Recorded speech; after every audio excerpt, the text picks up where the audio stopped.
I'm Kevin Werbach, professor of legal studies and business ethics at the Wharton School of the University of Pennsylvania. For decades, I've studied emerging technologies, from broadband to blockchain. Today, AI is promising to transform our world. But AI needs accountability, mechanisms to ensure it's developed and deployed in responsible, safe, and trustworthy ways. On this podcast, I speak with the experts leading the charge for accountable AI. Heather Domin is VP and head of the Office of Responsible AI and Governance at HCLTech. Before that, she spent many years at IBM, where she was the global leader of responsible AI initiatives. She currently serves as co-chair of the IAPP Advisory Board for the AI Governance Professional Certification. And she has in the past been a World Economic Forum Fellow, as well as Associate Director of the Notre Dame IBM Tech Ethics Lab, among many other areas of involvement in AI governance and policy. We talked about the practicalities of establishing and running an AI governance practice today, as well as how things have evolved and what she's learned from her experience going back to some of the early days of developing the field of AI ethics and governance. Heather, welcome. It's really a pleasure to have you on the podcast. Glad to be here. Tell me a little bit about your background. How did you get involved in the area of AI governance? Yeah. So for me, it's been a number of years now of interest. And in fact, going back before AI governance was a thing, I think even as I reflect back on my early years of education, I always kind of skewed my projects and the things that I studied towards the ethical trust areas and how they intersected with technology. And so, when the opportunity came to actually work in the space, it was very appealing to me. I had the opportunity to, while working at IBM, help establish many of the foundational practices that we were setting up at the time around AI ethics and governance, and have worked then with a number of groups like the IAPP to help establish the profession. I was one of the original subject matter experts brought in to set up the AI governance professional certification. I now co-chair of that certification. And I now lead the Office of Responsible AI and Governance at HCLTech and get to continue working in this space. So it's a pleasure. Yeah. Let's go back to the beginning. You said you always were interested in these ethical questions, and you have a PhD, I believe, in data science. So Correct. What appealed to you about these kinds of topics back then? I think it was the types of questions that were coming up in common conversations with my family. I think it's one of the ways that, I have a lot of academics in my family, a lot of people who like to think deeply about tough questions. And at the same time, my brother is in computer science, and we have lots of technology focus. And so it's this intersection of this stuff is amazing, but, why are people concerned in the news? Like what's happening, and kind of dissecting that. So it's a very interesting philosophical challenge, social challenge, as well as a technical challenge in many cases. And so I was always curious then, okay, what made the system do that?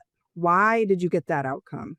And so that particular answer was something I've always been interested in trying to answer. Yeah, that question. Yeah. Do you feel like data scientists and engineers and computer scientists more generally are more willing to accept now that there are ethical and other dimensions of what they do, as opposed to saying, well, I just build the system to work effectively to its specifications. That's for someone else to think about.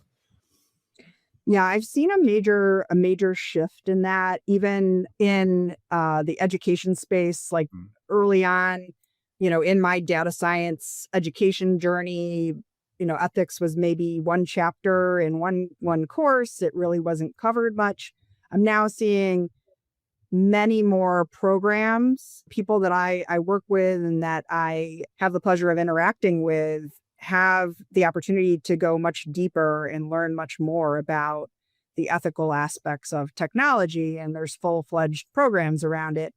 I think it's also in the workplace, in the workforce. It's now we have a growing number of AI literacy and educational programs and efforts that help people actually in the development jobs understand the potential risks and how to mitigate them. It is still, though, I would say, a challenge because we're still pretty early, especially in the AI space, right? This particular technology of adoption and putting it into full-fledged production offerings and deployments. And so that, because it's like, okay, we have to get this AI off the ground, this AI system, we have to make it effective. We have to make sure it's accurate, it's reliable, it does what it's supposed to do, which is all, by the way, very important from a responsible AI governance standpoint. But there's additional factors as well that need to be tested. But understanding, like, the 70 plus bias metrics out there is still a specialty area. The good news is that we are seeing also I would say, wide expansion of inbuilt methods for testing and tools for testing within the platforms that developers and data scientists are actually using, which is, I think, enabling them in a way that they were not enabled in the past. If you know how to turn on your content safety filters and you know what to look for, and you use your governance platform for running the tests and the APIs and things like that, that all is a relatively new, and I think pushing us forward quite a bit. One of the challenges in this area is that even though they're, as you point out, dealing with the same concerns, the engineers and the technical people tend to speak a different language than the lawyers and the compliance people who are both involved in this area. So as someone who's really sat on both sides of that, how do we effectively get those conversations to happen where they can realize where they're addressing the same problem? Yeah, so I think we do need cross-functional groups, and it's one of the early challenges that I think when people were looking at AI ethics, they understood this is a socio-technical system. There are multiple aspects. We're going to need cross-functional teams to address them. And so part of the way we see that in practice is, of course, we want within teams a certain amount of cross-functional expertise and experience, but also in the management system that you have around it and how you actually govern at an organizational level. Like, I chair our AI ethics committee at HCLTech, and we have, in many other organizations, boards and committees that help bring together a number of different groups and weigh in and collaborate. Now, I think those sort of forums are incredibly important. And then that's also at a policy level and an organizational level where you can influence and get people to work together. And form as many of those leadership level connects that you need when it comes down to a given model or system, having the engineers and the legal people talk to each other, right? So you build those leadership connects, open the doors. You can also enable, for example, even during an assessment process, that you have specific points of contact from legal and from the data scientist team that are responsible for that given product line or that given offering that you have. So it's a combination of, I'd say, lower level connects that you need to be happening within the organization, the front line, and then also the, leadership connects. As you said, you spent a number of years at IBM doing some of the early foundational work in this area. It's probably an unfair question, but what are some of the things that you took away from that experience that you brought into your current role? Yeah, it was a fantastic experience for me. I really enjoyed the energy and the collaboration that we had during the time and the excitement around, a new area. And so part of what I took away was just an excitement and a love of the topic and the challenges that come. And it's actually, it's something that I see. And as I've hired my team and helped build my team, the people that get excited about the challenges and, want to help find solutions, this is a great thing to bring into this type of role, because so many of the challenges are new. And also we continue to see more new ones all the time. And so, I think how you address this is a key takeaway for me. So a Mm. key part of being successful and effective in this type of field. And then I think also there were so many things that I learned from like the researchers that we worked with. So incredible IBM research folks and the many diverse teams that we came across. Mm. So I loved, working in this global organization. So obviously now working in another global organization and understanding how to connect these diverse groups and how they can work together. I mean, every company is different. So that's an interesting thing, but there are some Mhm. commonalities in terms of how you can bring team members together and what types of roles need to be at the table and connected. Mhm. So it's definitely a lot of lessons learned that I've been able to take forward. Great. I want to get onto HCLTech, but I want to just follow up on one thing you said, where you talked about people being excited about doing this work. Yeah. I think some people on the outside would think, oh, responsible AI, it's about saying no, or it's about saying there's a risk this could go wrong. So what is it that excites people and excites you? Yeah. So I think it's meaningful work. Mm. And these are big issues, important issues that need to be solved. And so I think it gives you that sense of, really tackling something that's important. Mm. And it's exciting to see also. I think what's exciting about it is that often, at least for me, the technology side of this also that keeps shifting and enabling better outcomes. The rate at which the technology is evolving is amazing. And also the research and the solutions to help solve that are also rapidly growing and changing all the time. And so I love, like when I was helping to roll out the first AI impact assessments at IBM, and it was so much more manual. And now we have all these amazing Mm. tools that can support that and enable the process in ways that it's like, wow, just few years ago, this was Mm. a much harder challenge to solve. And so when you see that continued progress, that's also exciting. Yeah. Even though the technology is advancing super fast, you think Yeah, the response mechanisms are advancing even faster? I do. I do. Mm. Yeah. Obviously I haven't worked in a lot of other technology areas, but I understand that this is a unique aspect in that the widespread awareness and social pressure and awareness around the potential risks is driving more focus than in other previous development of technology. So it's pretty exciting. Yeah. Mhm. Yeah, look, I'm excited too. I'm just playing devil's Yeah. advocate and Yeah. asking Yeah. these questions, Yeah. but I think Absolutely. No. it's a really Yeah. critical question how fast things are moving. And again, I would tend to agree with you, and certainly the point you're making is important in terms of how good the tooling has gotten. But I hear a lot this assumption that it's all going so fast that we can't possibly keep up. Yeah. Yeah. That's a concern I hear often as well. And I think what fuels that in particular is that all the time people see news, like news stories, and then the tech company will respond with, well, we didn't know Mm. that was there. But then you also see, if you check like a few days later, Mhm. sometimes like they fixed it already. It's Mhm. incredible.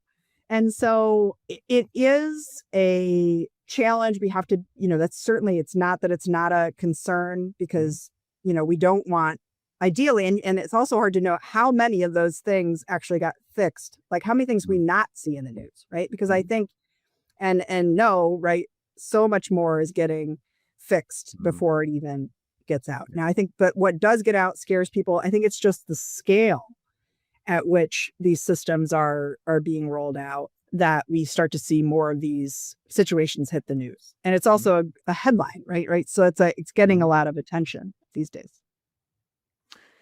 Tell us a little about HCL Tech. It is a very big global company, but Mhm. not everyone, especially outside of tech, knows what it does. And what are some of the particular issues that you have to contend with on doing responsible AI and governance there? Yeah, absolutely. So HCLTech is a global technology company with more than 220,000 employees operating in 60 plus countries.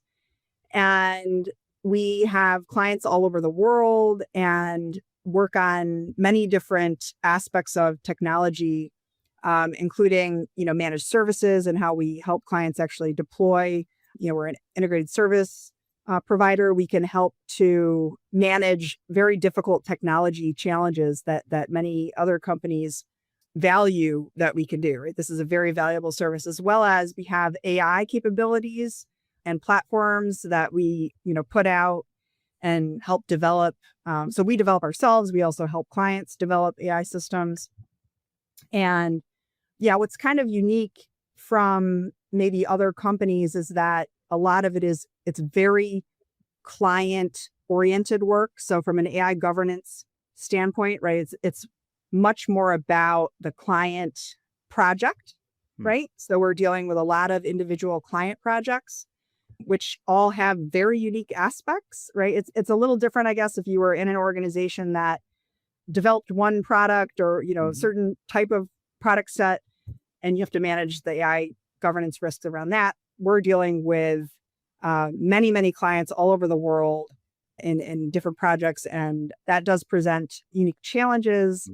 Luckily, the company has very, very good enterprise risk management support already, right? So there's a lot of ingrained, also quality control, because basically the history of the company is engineering, right? So very engineering heavy background. And so especially on the technology aspects, that tends to be very easy for the teams that I'm working with to understand, is that even more so than some of the other things is actually the technology solutions, which is very cool. What does the fact that you have all these different client engagements mean in practice for the work you're doing on AI governance? Yeah, so it means that we have to be sensitive to the fact that, for example, if a client has a preference for a given environment, so not every client is going to want to adopt, governance controls that you've used in another client that may be using like a different cloud provider and a different base platform. They want to operate in their environment. They also tend to have their own AI risk management policies and governance policies they want you to comply with, right? So we have our own, for our company, our own standards and our own policy that we follow kind of, just across the board, but then also have to manage and consider what the client wants. And so it's a combination. You're often working sort of with two sets of policies that you're, working to follow. Yeah. And how much variation is there? Because every company now has a set of AI principles and everyone understands this is a risk. So how much does that really matter? Typically, it's not that much of a difference in terms of the high level controls and expectations. I think that there can be differences, especially based on jurisdictional focus. So if it's a client in Europe, they may be very concerned about particular laws like the UAI Act. And then in other cases, if we're in Canada or wherever, right, they have their own specific jurisdictional differences, I'd say, in what they put the most focus on, which might mean that you're going to apply more controls, or even specific controls for that given jurisdiction. And so that can be something that is certainly possible and does happen. What did you feel was the most important starting point for putting together an AI governance program? So I think for me, coming in new to the company, I really wanted to understand the need and the gap from where we were. What do we need to address? What things were already being handled very well, and what things could we do better immediately? And also to make sure that, for me personally, to build the relationships that I knew would be important from the beginning, right? So a lot of this, when you're operating in a large company, you have to form a lot of partners. It's nothing happens in a silo. I think even in small companies, but especially in larger organizations, in my experience, it's just understanding and having those relationships so that you can be effective. And certainly we don't do this alone, this type of role and work alone, right? There's a lot to do. For me, a lot of it was making sure that the AI governance program was appropriate and effective in the context of the organization. And so understanding the organizational needs and the people. And then from there, right, because it's a process then also of, prioritization, and some of it's also just what's possible, right? So you can do things sort of in any given order. Obviously, one of the first things we did was set up an AI ethics committee Mhm.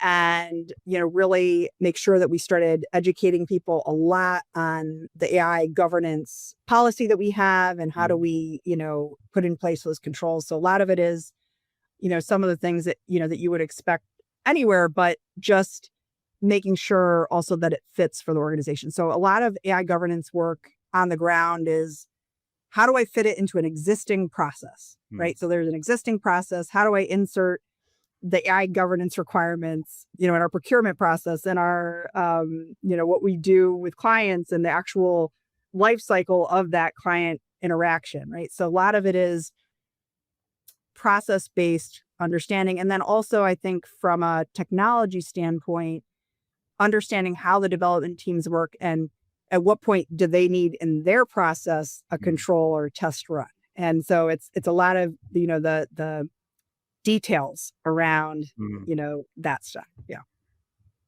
How do you answer those questions? Well, it's not an easy question. Those Yeah. questions are not easy. They're basically context specific, which is Mm. it's often what we hear in the case of AI, right? So it's what is the use case? What is the context? And so I think for it's the same way, like deciding on the governance controls.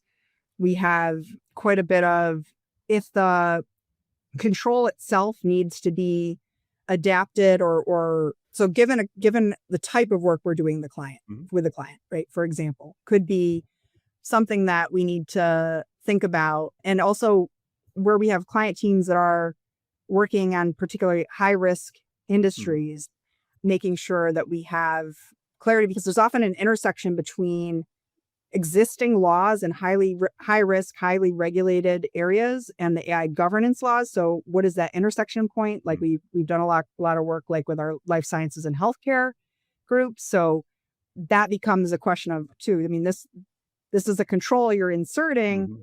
that is also in the context of many others. Mhm. You mentioned earlier that the tools and automation capabilities for responsible AI have advanced a tremendous amount over the past decade or so. What are the things that you most want that you don't have in terms of capabilities or tools to do the work you do?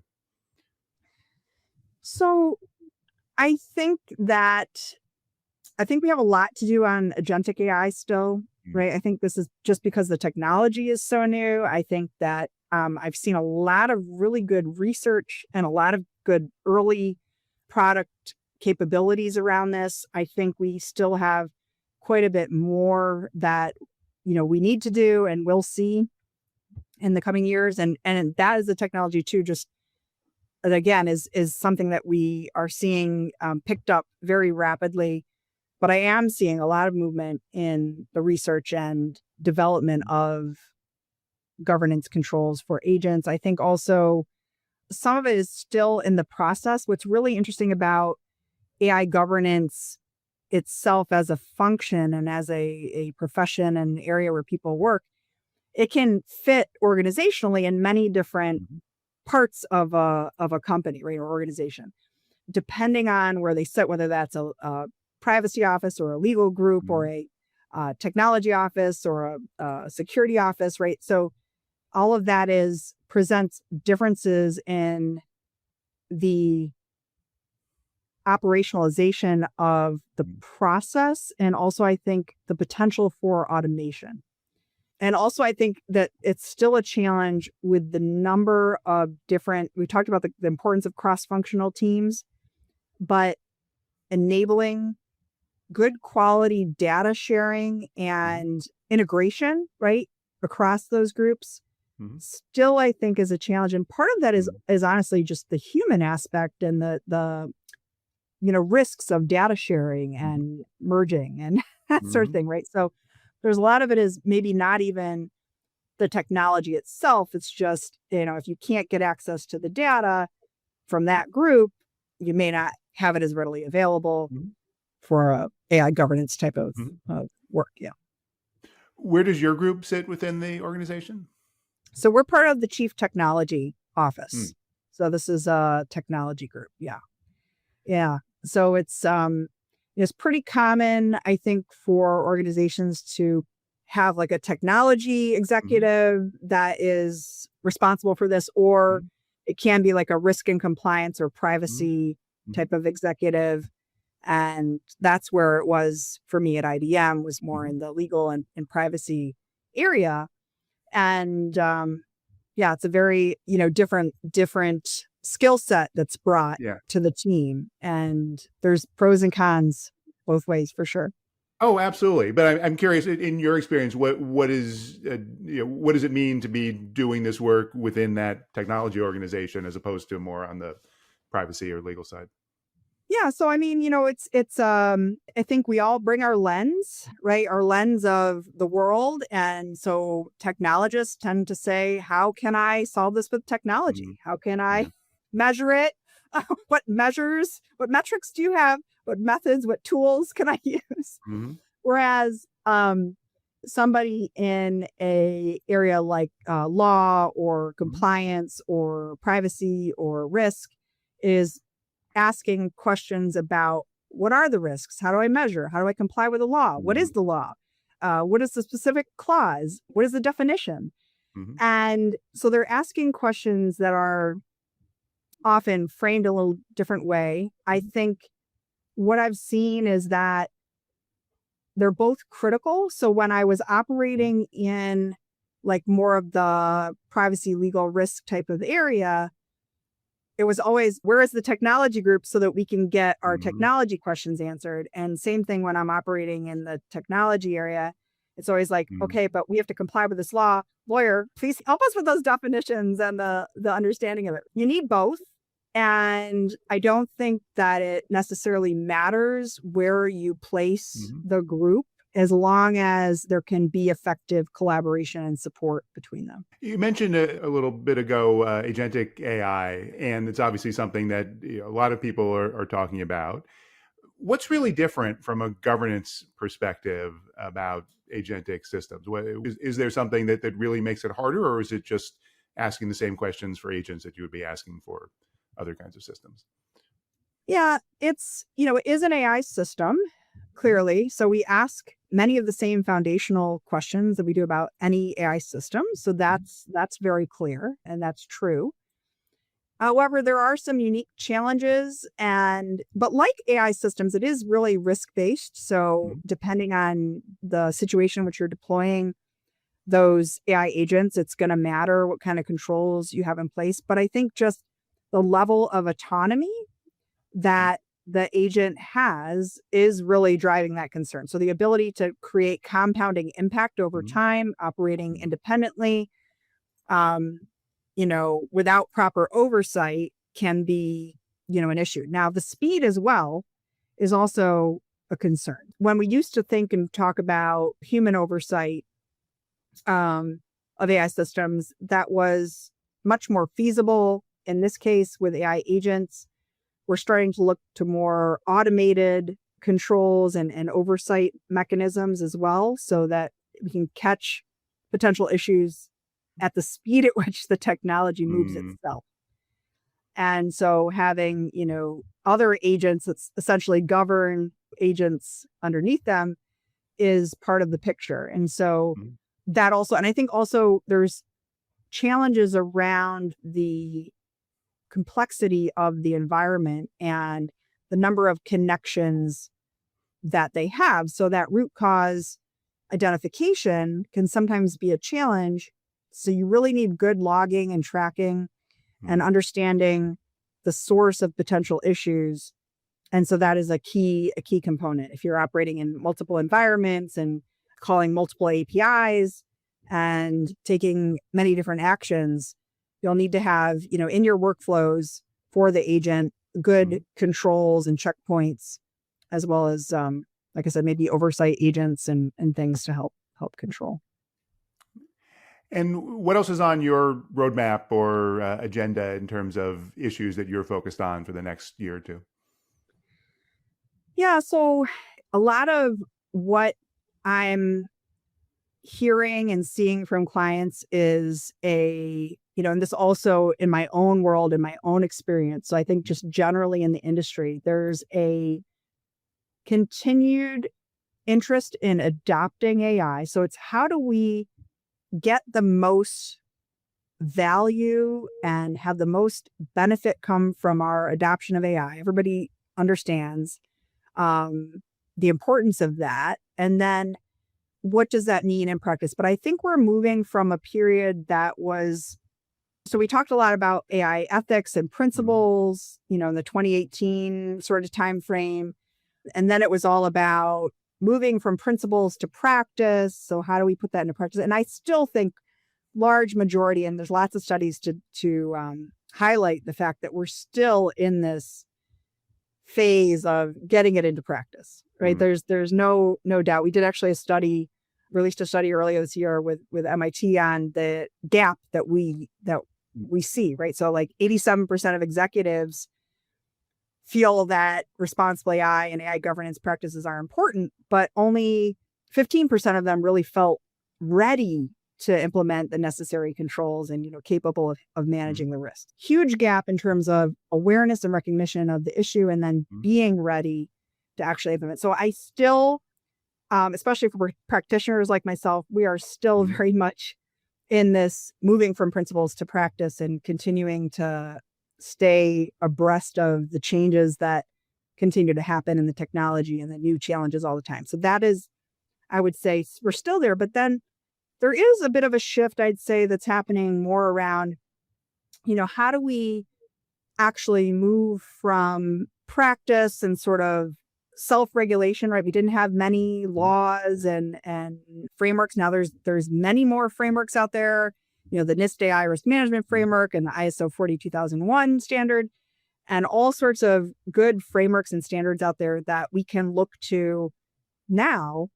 And also, we're starting to see more, obviously, laws being passed all the time. And so it's starting, I'd say, looking at like the proof points. So, okay, you have it in practice.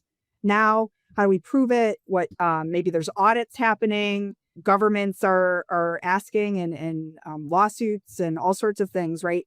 That it's less about. So we sort of move from ideas and principles to how do we put this into practice? Let's figure out some ways to now show me that you have it, right? Show me. Yeah. Great. Well, so that's a great place to end. And still a long way to go, but we've made a lot of progress. So Heather, thank you so much. Really been a pleasure speaking with you. Absolutely. Likewise. This has been The Road to Accountable AI. If you like what you're hearing, please give us a good review and check out my Substack for more insights on AI accountability. Thank you for listening.